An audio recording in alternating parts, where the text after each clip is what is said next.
মই ৰত্নকান্ত দেউৰীয়াৰী অইল ইণ্ডিয়াত আছিলোঁ 2.5 বছৰ মাত্ৰ আছোঁ দেই। উদ্যোগ বিপ্লৱৰ কাৰণে ইহুদিখিনি সিহঁতে ব্ৰেইন আৰু হাতৰ কাম।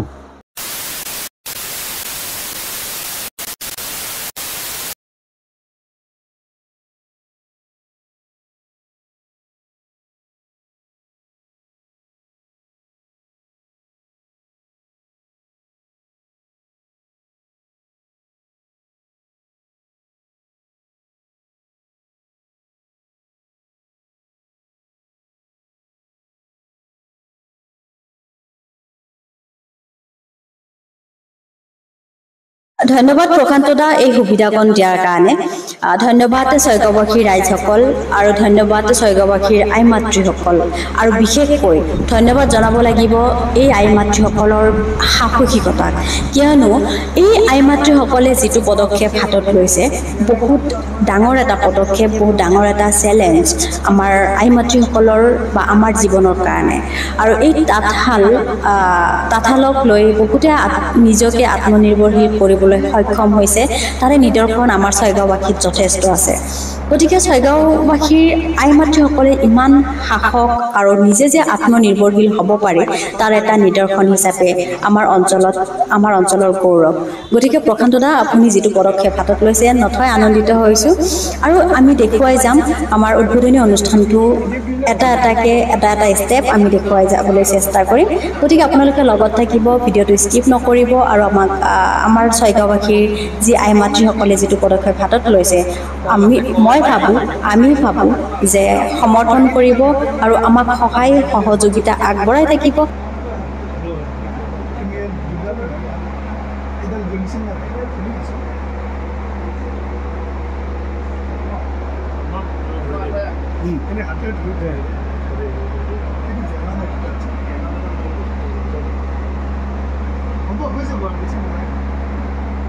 ভাগিন ক'ত?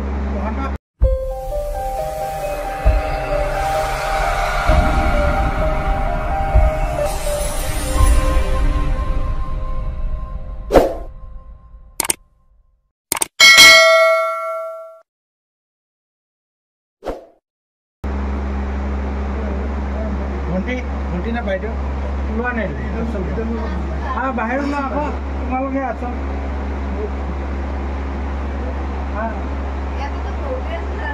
লাগিব তোমালোকে গৈ আছা, তোমালোকে মেইন গৈ আছা নেকি? ইয়াতে মেইন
মাননীয় AEC ক্লাছ 88 সভাপতি শ্ৰী গৌতম খাটৱালী ডাঙৰীয়া, AEC ক্লাছ 88 সদস্যবৃন্দ সকল আৰু 2 নম্বৰ জিয়াপুৰ গাঁৱৰ সমূহ আমাৰ মহিলা বাইদেউসকল আৰু পুৰুষ দাদাসকল, লগতে মৰমৰ ভাইটি ভণ্টিসকল, আজি এটা সম্পূৰ্ণ এটা ঐতিহাসিক দিন।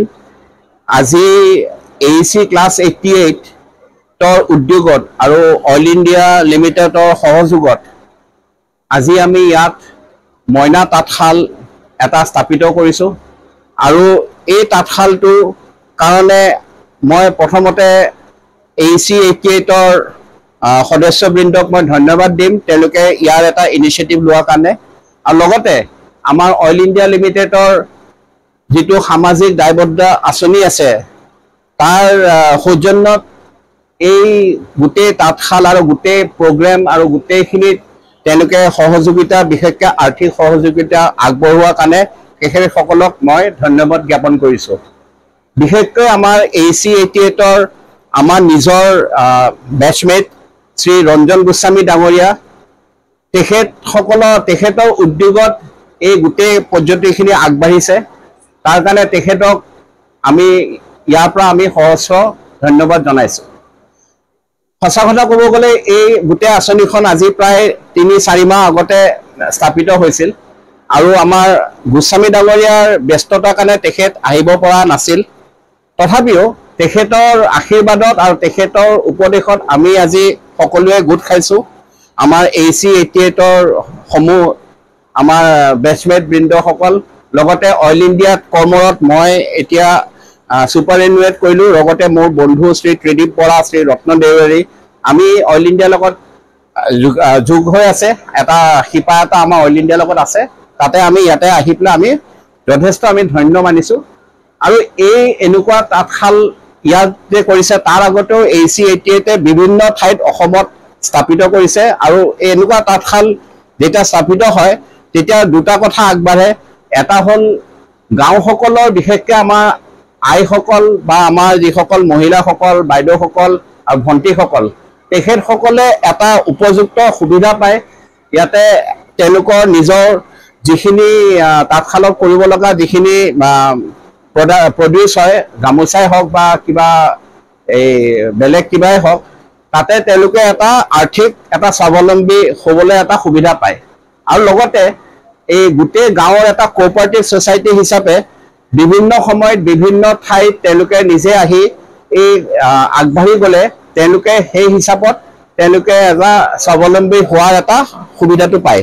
বিশেষকৈ আপোনালোকে মন কৰিব, যেতিয়া আমাৰ ল'ৰা ছোৱালী ডাঙৰ হয়, বিশেষকৈ আমাৰ ঘৰৰ আইসকল যেতিয়া ল'ৰা ছোৱালী ডাঙৰ হয় আৰু সিমান ঘৰত কাম নাথাকে, তেতিয়া যথেষ্ট সময় আৰু সুবিধা পায় এই বাহিৰা এনেকুৱা কাম কৰিবলৈ। সেই হিচাপত মই যিখিনি মোৰ অভিজ্ঞতা আছে, বহুত ঠাইতে মই দেখি আহিছোঁ, বিশেষকৈ উজনি অসমতো, যে আমাৰ গাঁৱৰ মহিলাসকল আগৰ নিচিনা নহয় যে ঘৰতে অকল ভাত পানী বনাই সময় সুবিধা কৰিব, সেইবিলাক দিন গ'ল। বহুত ঠাইত মই জড়িত আছিলোঁ, য'ত আপোনাৰ মছলা বনোৱা উদ্যোগৰ লগত মই জড়িত আছিলোঁ, য'ত আপোনাৰ এতিয়া বজাৰত যিটো দামত আপুনি জিৰা, জালুক বা ৰঙা জলকীয়া পায়, খুব কম দামতে 50% প্ৰাইচতে আপুনি পায়, তাৰ এটা সুবিধা আছিল। প্লাছ যোৰহাটত মই থাকোঁতে কেনিং চেণ্টাৰ আছিল, আছাম এগ্ৰিকালচাৰ ইউনিভাৰ্চিটিৰ তলত আৰু আছাম এগ্ৰিকালচাৰ ডিপাৰ্টমেণ্টৰ তলত। সেই কেনিং চেণ্টাৰত আপোনাৰ বিলাহীবিলাক কিছুমান সময়ত মানে বিলাহীৰ দাম 50 পইচাৰ পৰা 1 টকালৈকে কেজিত বিক্ৰী হয়, ডিষ্ট্ৰেছ চেল বুলি যিটো কয়। তাত বটল কিনি পেলাই আমাৰ আইসকলে টমেটো চচ বনাই পেলাই আৰু জেম জেলি বনাই পেলাই তেখেতসকল যথেষ্ট আৰ্থিক স্বাৱলম্বী হিচাপে আগবাঢ়িব পাৰিছে। সেই হিচাপত মই আশা কৰোঁ যে আজি যিটো তাঁতশাল আমি দিছোঁ, তাতে আমাৰ ওচৰৰ আমাৰ যিসকল বাইদেউসকল আছে তেওঁলোকে ইয়াৰ উপযুক্ত ব্যৱহাৰ কৰিব। লগতে টিম স্পিৰিটত ইয়াতে এইটো হ'ব নালাগে যে ইয়াৰ মাজতে ধৰক বেয়া পোৱা ভাল পোৱা থাকে, এটা ৰুটিন এটা ফিক্স কৰি ইয়াতে যাতে আগবাঢ়ি যায়। কাৰণ আমাৰ এটা ডাঙৰ দোষ আছে যে আমাৰ সহযোগিতাটো খুব বেছি 2 মাহ 3 মাহ থাকে, মৰম চেনেহটো থাকে, তাৰপিছত অলপমান মিলা মিতিটো কমি যায়। মই বহুত NGO বা হেৰি দেখিছোঁ য'ত মানে আপোনাৰ বিশেষকৈ যেতিয়া প্ৰফিট কৰে বা আৰ্থিক লাভ হয় তাতে বহুত তাৰপিছত ছমাহৰ পিছত কেৱল নাইকিয়া হৈ যায়। মোৰ সেইটো কথাত খুব দুখ লাগে। 2-3টামান মই সেনেকুৱা কেছ মই পাইছোঁ উজনি অসমত, কাৰণ মই বেছিকৈ উজনি অসমতে মই দেখি আহিছোঁ। কিন্তু আশা কৰোঁ যে আপোনালোকৰ যিখিনি মিলা প্ৰীতি আছে আৰু ইয়াৰ লগতে আপোনাৰ যিখিনি ট্ৰেইনাৰ্ছ আছে গোটেইখিনি ট্ৰেইনাৰ যাতে ধুনীয়াকৈ ট্ৰেইনিংটো দিয়ে। আৰু ইয়াতে এই হিচাপত মই আজি ইয়াত এটা সুবিধা পাইছোঁ। মই মোৰ বন্ধুসকলক আৰু আপোনালোকৰ বাইদেউসকলক যে আজি সুবিধা দিছে এই সুবিধাৰ কাৰণে মই ধন্যবাদ জ্ঞাপন কৰিছোঁ। AEC এতিয়াতে এইটো নহয় যে আমি তাঁতশালৰ লগতে জড়িত আছে, আমি বিভিন্ন ঠাইত আমি বিভিন্ন সামাজিক কাম কৰিছোঁ। আমি ধৰক হেৰি কৰিছোঁ, আমি ছাগলীৰ সুবিধা হিচাপে আমাৰ ভেড়া বেপাৰ হিচাপে আমি আগবঢ়াই দিছোঁ, তাঁতশালত দিছোঁ, আমি স্কলাৰশ্বিপ দিছোঁ আমাৰ যিবিলাক উদ্যমান ল'ৰা ছোৱালীবিলাকক। আৰু যিসকলে ধৰক ভৱিষ্যতৰ কাৰণে ভাল প্ৰজেক্ট কৰে সেই তাৰ কাৰণে বিভিন্ন ইঞ্জিনিয়াৰিং কলেজৰ মাজত আমি কম্পিটিশ্যন পাতি পেলাই আমাৰ যিটো এনুৱেল ডে হয় সেই এনুৱেল ডেত আমি তেখেতসকলক আৰ্থিক সাহায্য দিছোঁ যাতে তেওঁলোকৰ যিখিনি প্ৰডাক্ট হয় সেইখিনি ভৱিষ্যতে উন্নতি কৰিব পাৰে। সেই হিচাপতে আমি AEC ক্লাছ 88 যথেষ্ট আমি অসমৰ ডেকা ল'ৰা ছোৱালী আৰু অসমৰ গাঁৱে প্ৰান্তে থকা মহিলা বা দাদাসকলৰ কাৰণে আমি যথেষ্ট আগবাঢ়ি আহিছোঁ।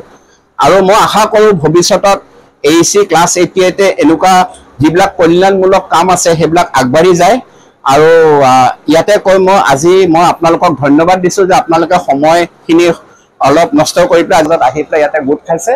আৰু ইয়াতে কৈ মই আপোনালোকৰ ভৱিষ্যত যাতে উজ্জ্বল হয় তাকে মই ভগৱানৰ ওচৰত প্ৰাৰ্থনা কৰি মই আজি ইয়াতে সামৰিছোঁ। ধন্যবাদ। ক'ব খুজিছোঁ আমি মানে গ্ৰুপটো হ'ল 88 চনত আছাম ইঞ্জিনিয়াৰিং কলেজৰ পৰা আমি পাছ কৰিছিলোঁ। আমি চিলভাৰ জুবিলি তাৰমানে 25 বছৰ পাছ কৰাৰ 25 বছৰতহে আমাৰ গ্ৰুপটো মানে একেলগ হৈছে। আমি চিলভাৰ জুবিলি পতাৰ পিছতহে আমি কিবা কিবি কাম আৰম্ভ কৰিছোঁ। প্ৰথমতে আমি শিশু কল্যাণ সদন বুলি জালুকবাৰীত এটা অৰ্গেনাইজেশ্যন অনাথ শিশুসকলক সহায় কৰে, তাত আমি 4টা লেট্ৰিন বাথৰুম বনাই দিছিলোঁ। তাত বহুত পইচা খৰচ কৰিছিলোঁ, 3.8 লাখ যিমান দূৰ মনত আছে। তাতে 4টা বাথৰুম লেট্ৰিন বনাই দিছিলোঁ আৰু সেইটোৱে আমাৰ ভাল কাম। এতিয়াও তেখেতসকলে খোৱাৰে, কাৰণ অনাথ শিশুসকল থাকে তাত, মাক দেউতাক নাই, তেওঁলোকক সহায় কৰিবলৈ সদায় সকলোৱে আগবাঢ়ি নাহে। আমি আগবাঢ়ি যোৱাৰ কাৰণে তেখেতে খুব ভাল পাইছিলে। আৰু আটাইতকৈ আমাৰ গৌৰৱৰ কথা এইটোৱে যে আমি বাহিৰৰ কাৰো পৰা পইচা নলওঁ। আমাৰ গ্ৰুপত যিমান 100-150 ল'ৰা ছোৱালী আছে সেইখিনিয়ে নিজৰ কণ্ট্ৰিবিউশ্যনৰ দ্বাৰা আমি কামবোৰ কৰোঁ। তাৰপিছতে আমি ইঞ্জিনিয়াৰিং কলেজত যিবোৰ ল'ৰা ছোৱালীয়ে ভাল ৰিজাল্ট কৰে, ছেকেণ্ড ছেমিষ্টাৰত কিছুমানে ভাল ৰিজাল্ট কৰে, কিছুমানে ফাইনেল ইয়াৰত ভাল ৰিজাল্ট কৰে, তেওঁলোকক আমি বছৰি সদায় স্কলাৰশ্বিপ দিওঁ। 30,000 40,000 এনেকৈ স্কলাৰশ্বিপ দিওঁ। এইটো সদায় বছৰি আমি দিওঁৱেই। তাৰ উপৰিও আমি প্লেণ্টেশ্যন জেগাই জেগাই কৰোঁ। এই অলপতে আমি নগাঁৱত প্লেণ্টেশ্যন কৰি আহিছোঁ। তাৰ আগতে আমি গুৱাহাটীৰে শান্তিপুৰত প্লেণ্টেশ্যন প্ৰগ্ৰেম এইবাৰ কৰিছিলোঁ। আমাৰ তাঁতশাল বহুত জেগাত দিছোঁ যাতে তাঁতশালখন চলাই, আমিও সূতা দিছোঁ, আমিয়ে ট্ৰেইনিং দিছোঁ, তাঁতশালখন চলাই মানে বোৱনীৰ নামত কিছু এটা পইচা অৰ্জন কৰি মানুহ এগৰাকী চলিব পাৰে, মতা মানুহে হওক মাইকী মানুহে হওক। তাৰ উপৰিও আমি এজন ইঞ্জিনিয়াৰিং কলেজৰ ল'ৰা যিজন ছেকেণ্ড ছেমিষ্টাৰত আছিল তেওঁক আমি একদম ফাইনেল ইয়াৰলৈকে পঢ়াই আছোঁ এতিয়া। তাৰ উপৰিও এইবাৰ আমি মঙলদৈত চিপাঝাৰৰ ওচৰৰ ছোৱালী এজনী ডিগ্ৰী পঢ়ি আছে, হায়াৰ ছেকেণ্ডেৰী পঢ়ি আছে।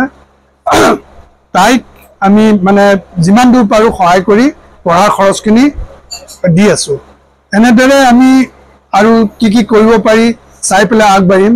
ইভিন আমি অৰুণাচলতো মানে এখন অনাথ আশ্ৰমত কিছু বস্তু বাহানি দি সহায় কৰিছিলোঁ। আই কেম্প কৰিছোঁ দেউলকুচিত, তাত যোগাভ্যাসৰ কাৰণেও এমাহৰ এটা কোৰ্চ দিছিলোঁ। তাত আমি এম্ব্ৰইডাৰীৰ ট্ৰেইনিঙো দিছিলোঁ। তাত আমি মীন পালনৰ কাৰণে আমি মীন বিভাগৰ পৰা মানুহ লৈ গৈ মানুহবোৰে মীন পালনত কি সুবিধা অসুবিধা আছে সেইবোৰ তেখেতসকলক দেখুৱাই দি কি ঔষধ ব্যৱহাৰ কৰিব লাগিব, পুখুৰীত কিবোৰ ঔষধ ব্যৱহাৰ কৰিব নালাগে, কি বেমাৰ হয় মাছৰ, সেইবোৰো আমি দেখুৱাই দিবলৈ সক্ষম হৈছিলোঁ। নালাগে পশুপালনৰ কাৰণেও যি দিহা পৰামৰ্শ লাগে আমি পশুপালনৰ ডিপাৰ্টমেণ্টত আমাৰ কুলো আছে, তেখেত পশুপালনৰ এজন মানে জ্যেষ্ঠ বিষয়া ইঞ্জিনিয়াৰ তেখেতৰ দ্বাৰা আমি তেখেতৰ ডক্টৰ লৈ গৈছিলোঁ ভেটেনাৰীত সেইবোৰ গৈ দিহা পৰামৰ্শ এনেদৰে আমি যিমান পাৰোঁ আমাৰ সময় সুবিধা লৈ পেলাই আমাৰ মেক্সিমামে চাকৰি কৰে গতিকে সময় সুবিধা অলপ কম আমি শনি দেওবাৰে অলপ সময় পাওঁ আৰু এনেই ল'ৰা বহুত আছে কিন্তু আমাৰ ফৰেনত আছে বহুত কেইজন যিকেইজনে পইচা দিয়ে কিন্তু আহিব নোৱাৰে কিন্তু সেইসকলৰ সহায় সুবিধা লৈ আমি আগবাঢ়ি গৈছোঁ আৰু আপোনালোকৰ আশীৰ্বাদত আমি আৰু কিবা কিবি কৰি যাম পাৰিম বুলি আশা কৰিছোঁ আপোনালোকে চাহ তাহ খাব এতিয়া আৰু অলপ প্ৰসাদ চসাদৰ ব্যৱস্থা কৰিছোঁ মাজত গোটেই কেইজন যিগৰাকী মহিলা আহিছে কিছুমান সৰু আমাতকৈ কিছুমান ডাঙৰ যিয়ে হওক সকলোৱে মহিলাবিলাকৰে এইটো কাম আপোনালোকে কৰক ভালকৈ আৰু আপোনালোকক ধন্যবাদ এইখিনি সময়ত আপোনালোকে আহিছে গৰম দিন এই দূৰৰ পৰা আহিছে উকিয়ামৰ পৰা আহিছে ছয়গাঁৱৰ পৰা আহিছে আমাৰ মানুহ গতিকে গোটেইখিনি আহি এইখিনি কামৰ কাৰণে আহিছে আৰু আমি ভাবোঁ যে এনেকৈ আহিলে কামটো যে ভাল হ'ব সেইটো কাৰণে মানুহবিলাকে আহিছে আৰু দীপক শৰ্মা আমাৰ আৰু এটা থেংকছ এইকাৰণে হয় সি মানে যেনেকৈ হওক গছপুলি লৈ আহে আৰু গছপুলি মানে আপোনালোকে গমেই পাইছে যিটো হিচাপত আমাৰ উষ্ণতাটো বাঢ়িছে গছপুলি থাকিলে মানুহ থাকিব সেইটো লেচনটো আছে কিন্তু যিটো প্ৰেক্টিকেলি কৰে দীপক শৰ্মাই 2ডাল হ'লেও গছ আনিব 4ডাল হ'লেও আনিব সেইটো সি সদায় কৰি আনিছে তাতকৈ ভাল কাম হ'বই নোৱাৰে আৰু আমি যেনেকৈ ল'ৰা ছোৱালী প্ৰতিপালন কৰোঁ ঠিক তেনেকৈ গছ বা এনেকুৱা প্ৰতিপালন কৰিলে আমাৰ পৰিৱেশ ভালে থাকিব আৰু মই ধন্যবাদ নাম দি ক'লে নৱবৰদলৈ সি সময় নাপায় আচলতে GMCত তাক আজি বিচাৰি আছে চাগে মোৰ সন্দেহ কিন্তু তথাপি সি আহিছে ইয়াতে আৰু আহিয়ে ফটো মাৰি লৈছে যাতে সি যাতে ভাল কাম কৰি আছে প্ৰুফ কৰাৰ কাৰণে ফটো এখন লৈ লৈছে গতিকে নৱবৰদলৈ ধন্যবাদ বাকী আৰু আমি সৰু মইনাহঁতো আছে এই গৰমত আমাৰ মাজত গতিকে তোমালোকক ধন্যবাদ আৰু জ্যেষ্ঠ কনিষ্ঠ সকলোকে মই সেৱা জনাইছোঁ যাতে কামবিলাক ভালকৈ হওক আপোনালোকে আশীৰ্বাদ কৰিব আমাকো আশীৰ্বাদ কৰক আগলৈও যাতে আমি এনেদৰে কাম কৰি যাবলৈ পাৰোঁ ধন্যবাদ